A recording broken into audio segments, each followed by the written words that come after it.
மகாபாரத சீரீஸ்ல இன்னைக்கு 13வது எபிசோட்ல இருக்கும். பாண்டவர்களும் கௌரவர்களும் துரோணாச்சாரியருக்கு கீழே ஒரே குருகுலத்துல தான் படிச்சுட்டு இருந்தாங்க. பீமன் ரொம்ப சேட்டை பிடிச்ச பையன். என்ன பண்ணுவான்னா, துரியோதனோட தம்பிங்களை அடிக்கிறது, உதைக்கிறது, கேவலப்படுத்துறது, அவமானப்படுத்துறத தாண்டி ஆத்துல குளிக்க போகும்போது 3-4 பேரை சேர்த்து தண்ணியில மூழ்கடிச்சு கொலை பண்ற மாதிரி பயப்படுத்துறது, இதெல்லாமே துரியோதனுக்கு சுத்தமா பிடிக்கல. பீமனுடைய தொல்லை நாளுக்கு நாள் அதிகரிக்க துரியோதனால பீமனை தடுக்கவும் முடியல. பெரிய அவமானம் துரியோதனுக்கு கிடைச்சிட்டே இருந்துச்சு. துரியோதனன் யோசிக்கிறான், இவனை இப்படியே விட்டா நமக்கு இவன் பெரிய ஆபத்தா மாறுவான், இவனை ஒழிச்சு கட்டணும். தன்னுடைய மாமா சகுனி கூட சேர்ந்து ஒரு திட்டத்தை தீட்டுறான்.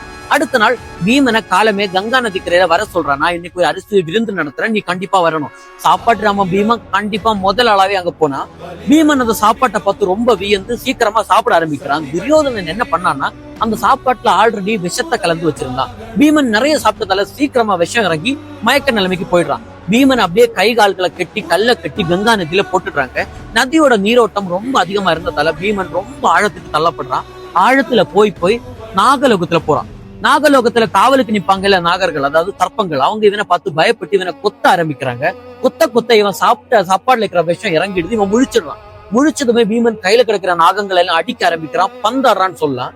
இப்போ நாகலோகத்துடைய தலைவரான வாசுகி வராங்க. வாசுகிக்கு இவனை பத்தி எல்லாமே தெரியும். வாசுகிக்கு குந்திய ரொம்ப பிடிக்கும். வாசுகி என்ன பண்றாங்கன்னா, குந்தியுடைய மகன் வந்திருக்கான்னு சொல்லி ஆசையா அவனை அரவணைச்சு அவனை உட்கார வைக்கிறாங்க. உட்கார வச்சு நாகலோகத்து ரசத்தை கொடுக்குறாங்க. நாகலோகத்து ரசத்தை பரிசா கொடுக்கும்போது அதுல இவனுக்கு 1000 யானையுடைய பலம் கிடைச்சிருக்கு. இப்போ நம்ம அஸ்தினாபுரத்துல பார்த்தோம்னா, அங்க இருக்கிற நிலவரம், குந்தி ரொம்ப பயப்படுறாங்க. காலமே போன என்னுடைய மகனை இன்னும் காணமே. யுதிஷ்டன் தன்னுடைய தம்பியை காணோங்கிற கவலை இருந்தாலும் அதிகமா காட்ட மாட்டான். அர்ஜுனன் தன்னுடைய அண்ணனை தேடி அலைகிறான். துரியோதனன் எல்லாரையும் விட ரொம்ப கவலையில நடிக்கிறான். என்னன்னா, மனசுக்குள்ளாடி அப்பாடா இந்த பீமனை ஒழிச்சு கட்டிட்டோங்கிற சந்தோஷம் இருந்தாலும் வெளியே பீமனை காணோமேங்கிற ஒரு போலியான நடிப்பு போட்டுட்டு இருக்கான். பீமன் என்ன பண்றான், நாகலோகத்துல 1000 யானையுடைய பலம் கொடுக்கிற ரசத்தை குடிச்சிட்டு அமைதியா தூங்கிட்டு இருக்கான்.